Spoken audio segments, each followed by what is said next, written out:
I just finished the introduction and first chapter, and I need a moment.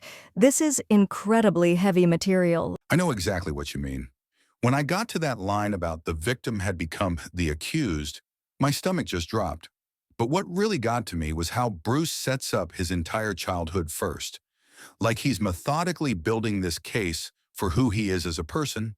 Yes, that's exactly what struck me too. The way he opens with that brutal attack in his apartment, then immediately shifts to, this book isn't just about that night.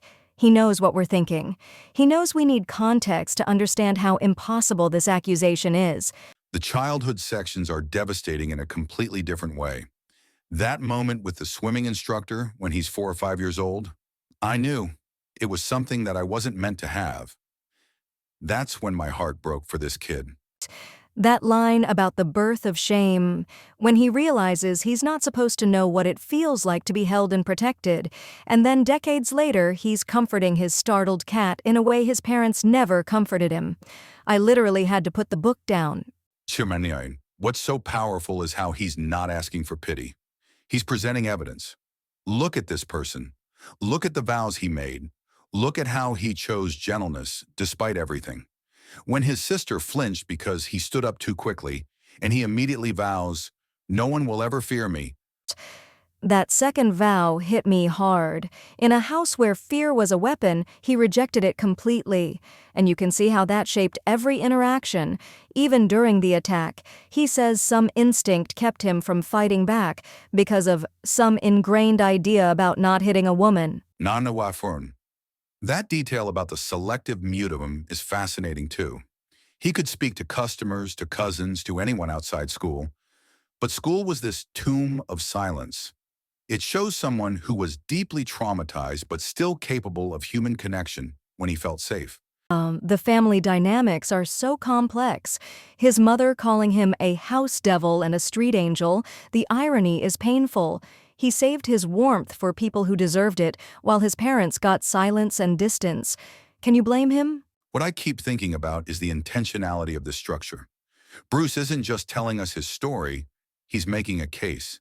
Every detail about his childhood, his vows, his relationship with violence, it's all building toward, this is who I was before that night. Could this person have done what they're accusing him of? And it's working on me. When I read about that woman bursting into his apartment and attacking him, I believed it immediately, not just because he's telling us, but because everything about who he is, the boy who froze when a dog charged, who made vows never to hurt anyone, it all makes sense. Schwanauer, the writing itself is so controlled too. Look at how he describes the attack. It's visceral and brutal, but never sensationalized. Blood filled my mouth, sharp, metallic. He's not trying to manipulate our emotions. He's just showing us what happened.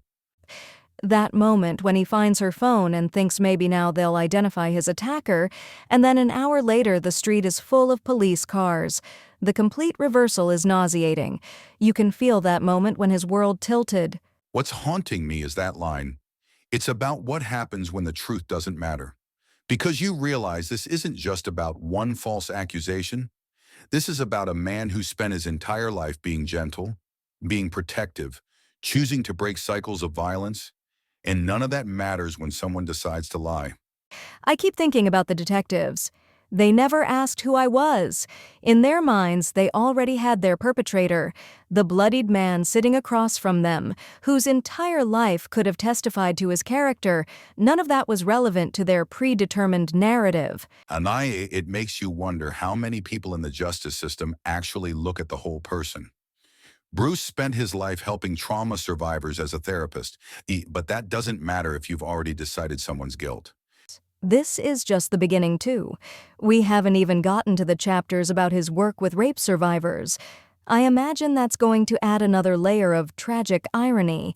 The man who dedicated his career to helping victims of sexual violence being falsely accused of the very crime he fought against. Chi, what scares me is how this could happen to anyone. Bruce did everything right. He was gentle, kind, professional, dedicated his life to helping others. And still, one person's lie could destroy everything he'd built. The title, Three Times a Victim, is starting to make sense. Victim of childhood abuse, victim of the attack, and then victim of the false accusation. Each trauma builds on the last. I have to say, as a man reading this, it's terrifying. Not because I don't believe women. I absolutely do. And false accusations are statistically rare. But this shows how, when they do happen, they can destroy someone who spent their entire life trying to be good. That's what makes this so compelling, though. Bruce isn't making some broader argument against believing women. He's making a very specific case. Look at who I am. Look at my entire life. Could this person have done what they're accusing me of? And the answer, at least for me, is becoming clearer with every page. I'm dreading and anticipating the rest of the story in equal measure. How do you rebuild from something like this? How do you maintain your faith in justice, in truth, in basic human decency? I think that's why he wrote this book, not just to tell his story, but to explore those impossible questions. What happens when the truth doesn't matter? How do you survive when the world has already decided your guilt? Kiyue, one thing I'm curious about. He mentions there was no physical evidence collected from the scene that would support his account. The police could have gathered blood evidence, could have documented the crime scene properly, but apparently didn't. It makes you wonder what evidence might have existed that could have supported his version of events. That's what's so frustrating. This isn't a he said, she said case about consent. This is a case where there should have been clear physical evidence, blood patterns, DNA, signs of struggle. But if the police had already made up their minds, I'm invested now. I need to know how this resolves if it ever does. And more than that, I need to understand how someone survives this kind of betrayal by the systems that are supposed to protect us. what gets me is that Bruce seems to understand this might never be fully resolved. He's not writing this expecting vindication. He's writing it to examine what happens when truth becomes irrelevant, when your entire character becomes meaningless in the face of an accusation. This is going to stay with me for a long time. The image of that 4-year-old boy realizing he wasn't meant to be held, growing into a man who vowed never to make anyone feel unsafe, only to be accused of the very thing he spent his life fighting against. It's heartbreaking and infuriating and deeply human all at once.